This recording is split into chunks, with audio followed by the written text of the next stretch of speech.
Good morning student. पिछले video में हम लोगों ने एनसीईआरटी क्वेश्चन बिलियन से संबंधित कुछ सवाल बताए थे। उसी के आगे सवाल नंबर 6 देखिएगा। लिखा है 0.1 यम HCl के कितने मिली, यानी 0.1 यम HCl के कितने मिली Na2CO3 और NaHCO3 के 1 ग्राम से क्रिया करेंगे। तो अब यहाँ पर मिश्रण है 1 ग्राम, तो मान लेते हैं, माना Na2CO3 के मोल की मात्रा बराबर x ग्राम, तो शेष हो जाएगा NaHCO3 की मात्रा बराबर 1 - x। अब यहाँ से दोनों के हम मोल निकालेंगे, तो यहाँ से निकाल लेते हैं Na2CO3 के मोल निकालने का सूत्र होता है भार बटे अणुभार। तो Na2CO3 का भार x और इसका जब अणुभार निकालेंगे, सोडियम का होता है 23, C का होता है 12, O का होता है 16। तो जब कैलकुलेट करेंगे तो 106 आ जाएगा। इसी प्रकार से NaHCO3 के मोल बराबर ये बन जाएगा 1 - x और भार अणुभार निकलेगा 84। चूँकि प्रश्न कह रहा है मोल समान है, तो प्रश्नानुसार लिख देंगे x अपान 106 इक्वल 1 - x अपान 84। जब मल्टीप्लाई करेंगे तो ये आ जाएगा 84x बराबर 106 माइनस 106x। इसको यहाँ लाएंगे तो ये बन जाएगा 84x प्लस 106x बराबर 106। दोनों को जोड़ देंगे तो बन जाएगा 200x, नहीं, ये बनेगा 190x बराबर 106। तो x बराबर 106 बटे 190। जब इनको कैलकुलेट करोगे तो x का मान आ जाएगा 0.55 ग्राम। तो हम लोगों ने मोल निकाल लिया। मोल निकालने के बाद चूंकि इनकी क्रिया HCl से होनी है तो रिएक्शन बनाएंगे। बड़ा सवाल है ये। Na2CO3 का रिएक्शन होगा HCl से, NaHCO3 का भी रिएक्शन होगा HCl से।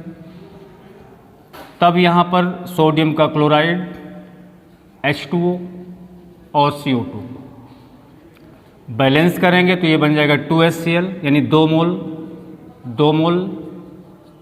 इसके बाद ये रिएक्शन बनाएंगे तो NaCl plus H2O plus CO2 ये बन जाएगा 1 मोल। तो HCl से HCl के कुल मोल क्रिया करने के लिए लगे, HCl के कुल मोल बराबर 3 मोल।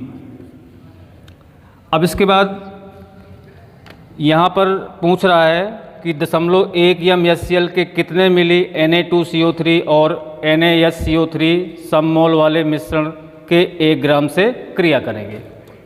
तब यहाँ पर हमने निकाला x अपान 106 और यहाँ पर निकाला 1 - x अपान 84। तो अब क्लियर मोल निकाल लेते हैं।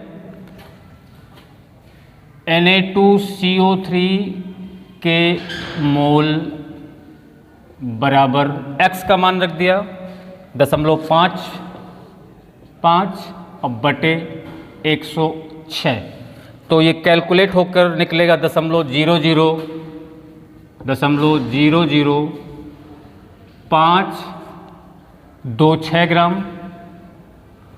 और जब इधर निकालेंगे NaHCO3 के मोल, तो ये बन जाएगा 1-0.55 यानी 55 बटे आपका 84 था, तो ये 0.45 बटे 84 बराबर कैलकुलेट होगा। चूँकि सब मोल है तो वही आएगा 0.00526। चूँकि HCl के 3 मोल लगते हैं, अतः मिश्रण में HCl के 3 मोल लगते हैं, अतः 3 गुणे ये 0.00526 गुणा करेंगे। 3 18 हो गया, हासिल 1, 3 दूनी 6, 1 7, 3 5 15। इसके बाद ये आपका 1 2 3 4 5, 1 2 3 4 5 अंक के बाद दशमलव लग गया, इतने मोल आया। तो चूंकि एक यम दिया हुआ है एक यम का अर्थ क्या होता है? एक यम का अर्थ होता है कि 1000 मिली बिलियन में इसके 1 मोल, यानी 1000 मिली बिलियन में HCl के मोल बराबर 0.1, या कह सकते हैं 0.1 यम HCl का आयतन बराबर 1000 मिली। तो 1 m का आयतन 1000 बटे 0.1, और हमारे पास इतने मोल हैं तो 0.01578 का हो जाएगा 1000 बटे 0.1, ये गुणा हो जाएगा 0.01578 मिली। इसको जब कैलकुलेट करोगे तो ये आंसर निकल के आ जाएगा। इसके बाद दूसरा है NCERT का 7वां क्वेश्चन है,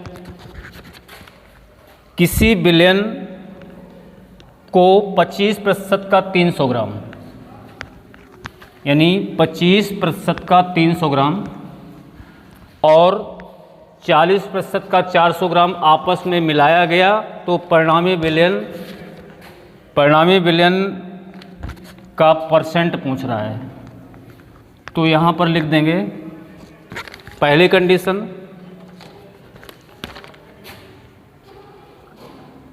25% का 300 ग्राम, 100 ग्राम में विलय कितना होगा निकाल लीजिए। 25 गुणे 300 बटे 100 बन जाएगा, यानी ये 0 से 0 कैंसिल हो गया, 25 या 75 ग्राम। इसके बाद 40% का 400 ग्राम में विलय कितना होगा, तो 40 गुणे 400 बटे 100 कर देंगे, 0 से 0 कैंसिल हो जाएगा, 160 ग्राम। तो विलय की कुल मात्रा पहली कंडीशन में 75 ग्राम, विलय की कुल मात्रा 75 और 160 को जोड़ देंगे तो 235 ग्राम बन जाएगी ये। और विलयन की कुल मात्रा कितनी है? विलयन की मात्रा पहली कंडीशन में 300 ग्राम, दूसरी कंडीशन में 400 ग्राम, तो ये बन जाएगी 300 धन 400 बराबर 700 ग्राम।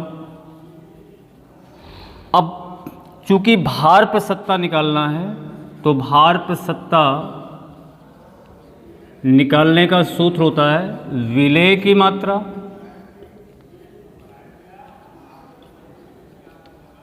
बटे विलयन की मात्रा गुणे 100। तो तो विलेय की मात्रा हमारे पास 235 और विलयन की मात्रा हमारे पास 700 इंटू 100। जब इसको कैलकुलेट करेंगे तो भार प्रतिशतता आपकी निकल आएगी। इसके बाद एनसीईआरटी का ही 8वां सवाल देखिएगा।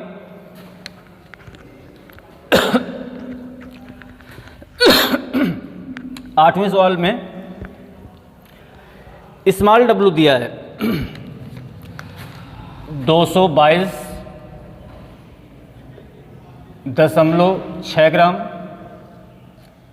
कैपिटल डब्लू दिया है 200 ग्राम और इस जो स्मॉल डब्लू है उसका नाम दे रहा है एथिलीन ग्लाइकॉल। एथिलीन ग्लाइकॉल, इसका सूत्र पता होना चाहिए। सूत्र होता है CH2OH सिंगल बॉन्ड CH2OH। तो इसमें निकला रहा है डी भी दिया है, इस पर घनत्व दिया है 1.072। तो इसमें पहली कंडीशन मोललता और दूसरी कंडीशन मोलरता। तो यहाँ से मोललता निकालने का सूत्र होता है W गुणे 1000 बटे विलेय का अणुभार गुणे विलायक की मात्रा ग्राम में। तो W दिया है 222.6 ग्राम 1000 और विलेय चूँकि एथिलीन ग्लाइकॉल है तो इसका सूत्र वो बन रहा है 12, 2, 14, 1, 15, 16, 31 दूना 62 और कैपिटल W 200 ग्राम। इसको जब कैलकुलेट करेंगे तो यहाँ से मोलरता निकलेगी। अब मोलरता भी निकला रहा है तो मोलरता निकालने का सूत्र होता है W गुणे 1000 बटे विलेय का अणुभार गुणे आयतन मिली में। तो W हमारा वही दिया है 222.6 1000 बटे अणुभार 62 ही है। हमें V नहीं पता। V निकालने के लिए एक सूत्र होता है विलयन का द्रव्यमान, अलग से लगा लेंगे इसको। विलयन का द्रव्यमान बराबर आयतन गुणे घनत्व। हमें आयतन निकालना है विलयन, क्योंकि विलेय और विलायक का मतलब मिला देंगे तो विलयन बनेगा। तो ये टोटल मिल जाएगा 422.6। 422.6 आयतन हमको निकालना है। घनत्व तो आपका दिया है 1.072, नीचे आ जाएगा 422.6 बटे 1.072 बराबर V। अब V की वैल्यू यहाँ रख देना ये।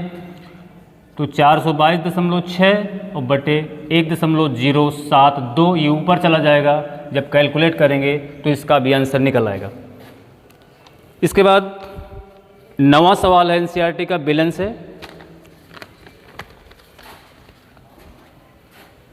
9वें सवाल में आप लोग पढ़िएगा 15 ppm दिया हुआ है क्लोरोफॉर्म, दूषितता का स्तर 15 ppm।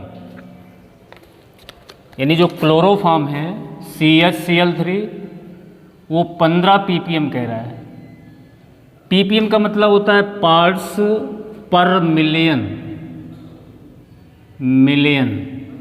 और मिलियन से तात्पर्य होता है 10 लाख। तो 15 ppm का अर्थ क्या है?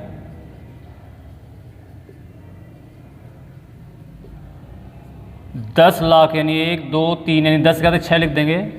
10 लाख ग्राम बिलियन में क्लोरोफॉर्म की मात्रा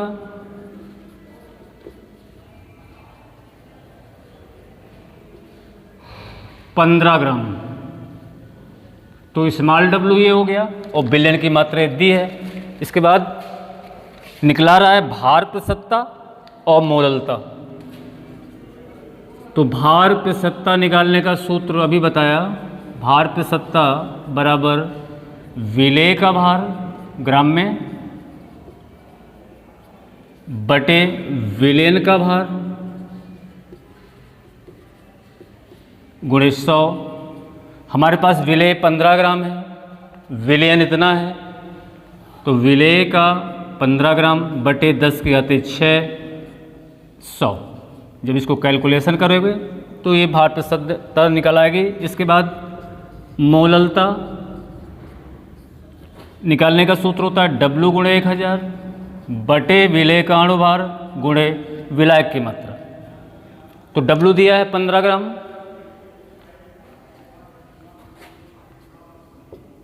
एक 1000 बटे अणुभार क्लोरोफॉर्म का 119.5 और कैपिटल W, ये पूरा बिलियन है, ये विलेय है, तो कैपिटल W निकाल लेंगे 10 लाख में से 1 2 3 4 5 6, 15 को हटा देंगे तो 5 8 9 9 9 9 ये मान रख देंगे। कैलकुलेशन करेंगे तो बिलियन की मोललता निकल आएगी। नेक्स्ट सवाल अगले वीडियो में। सभी स्टूडेंट चैनल को सब्सक्राइब कर लेंगे, बेल आइकन को भी दबा देंगे। Thank you.